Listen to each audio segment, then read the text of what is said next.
All right, Broncos country, looks like we are live, but you guys know the drill by now. We've got to let the stream breathe for just a second here and make sure that everything is nice and stable all across the YouTube platform. Welcome in, Broncos country, to this Denver Broncos Syndicate live stream. I'm your host, Gage Madrid.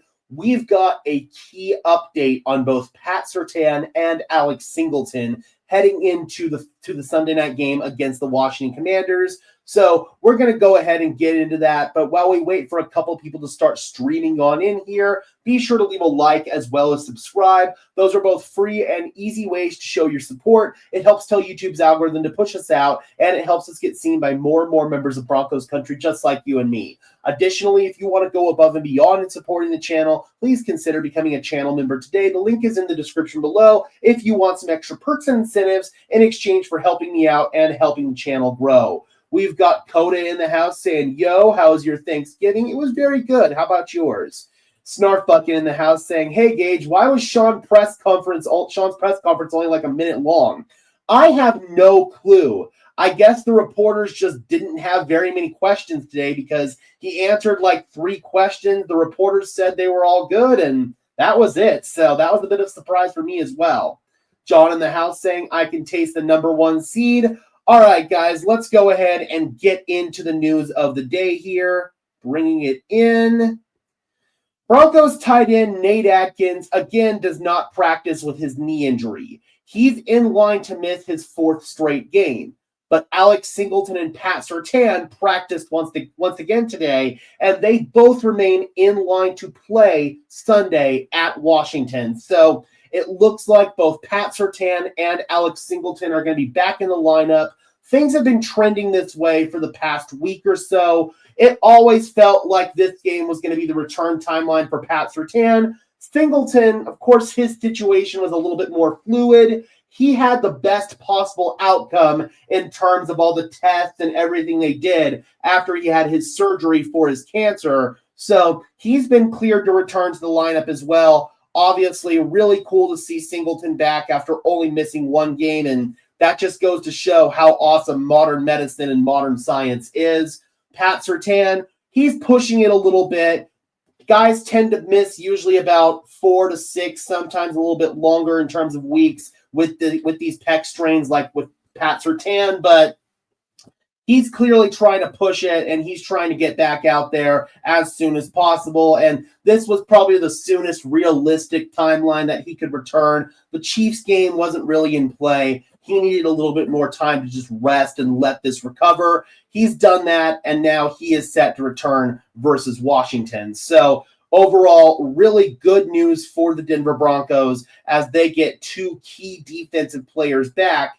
And this is going to be a game where, even though they're going up against a backup quarterback in Marcus Mariota, the Washington Commanders, they're not completely terrible. They're not incompetent like their record shows. They can move the ball on you on offense, especially with the return of their star wide receiver, Terry McLaurin. The Broncos are definitely happy to have Pat Surtain back with Terry McLaurin coming back for the Washington Commanders. So that at least makes the matchup a little bit more even for the Broncos. We got Mile High Salute in the house saying pumped for the Kansas City loss.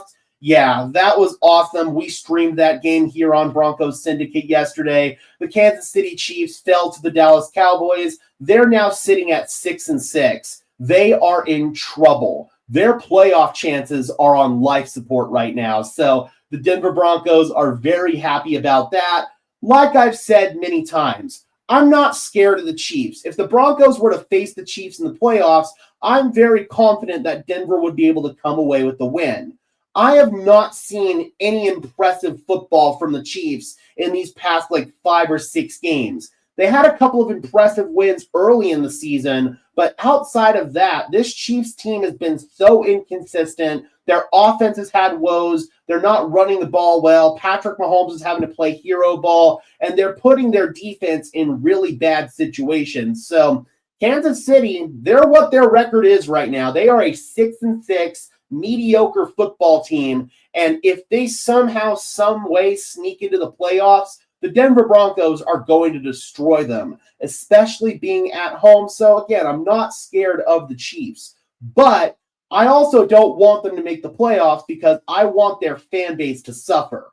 I want their fans to remember what it was like when Denver ran the division. There are a lot of these like Gen Z and really young Chiefs fans that have never experienced losing football in Kansas City. I want their fans to get a taste of that this year. So it's for that reason I want Kansas City to be out of the playoffs, but I'm not scared of them. The Denver Broncos are definitely better than the Kansas City Chiefs. We actually did also get an update on Nate Atkins because the Broncos elected not to place him on injured reserve after he suffered his knee injury. I believe it was against the Dallas Cowboys in Week 8, the same game that Pat Surtain got injured. The thought process was, okay, he's probably not going to miss 4 games, so we're not going to put him on IR. Sean Payton said they kind of miscalculated that timeline.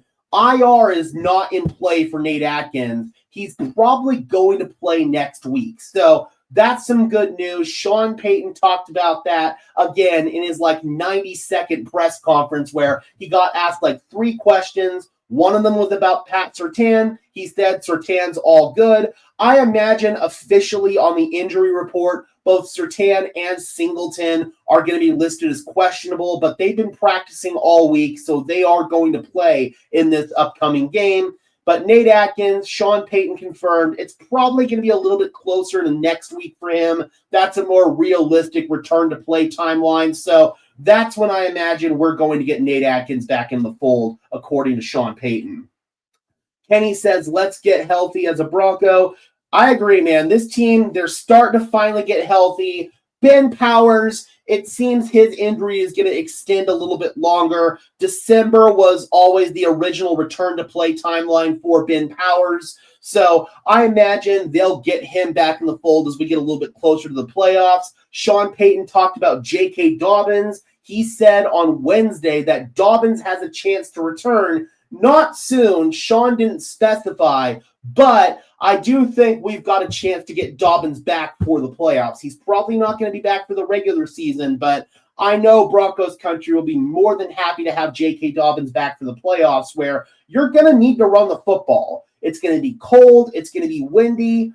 That time of year is when some of the worst weather hits Denver. That's when Denver usually gets snow. That's when Denver usually gets some of their coldest weather is late January, early February. That's when we're hoping we're going to be playing playoff games at home here in the Mile High City. So if you're going to want to win those type of football games, you have to be able to run the football at a high level. So getting J.K. Dobbins back, even if it's just for the playoffs, that'll be huge. But for this game, we've got reinforcements coming on the defensive side of the ball in Pat Surtain and Alex Singleton.